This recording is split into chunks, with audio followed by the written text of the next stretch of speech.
ഈശോ മിശിഹായ്ക്ക് സ്തുതിയായിരിക്കട്ടെ. എന്താണ് കുർബാന ധർമ്മം?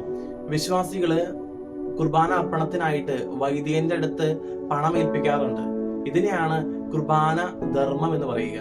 കുർബാന ധർമ്മം കിട്ടിയ വൈദികൻ ദാതാവിന്റെ നിയോഗാർത്ഥം കുർബാന അർപ്പിക്കുന്നു. കുർബാന ധർമ്മം കുർബാനയുടെ വരെയല്ല, മറിച്ച് വിശ്വാസികൾ സഭയ്ക്ക് നൽകുന്ന കാഴ്ചയാണ്.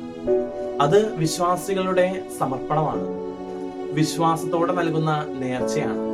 കുർബാന ധർമ്മം ഒരു വൈദികന് നമ്മൾ കൊടുക്കുന്നത് അത് ആ വൈദികന്റെ കുർബാന അർപ്പിക്കാനുള്ള ഫീസായിട്ടല്ല.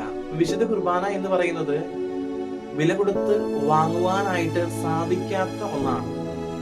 ഈ ലോകത്തുള്ള എന്ത് തന്നെ കൊടുത്താലും അതിന് തുലനം ചെയ്യാനായിട്ട് ഒന്നിനും കൊണ്ടും സാധിക്കുകയില്ല.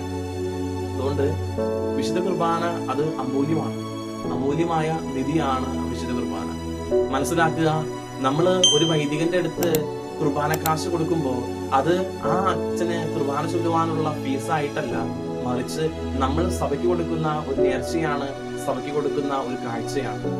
ദൈവം അനുഗ്രഹിക്കുന്നു.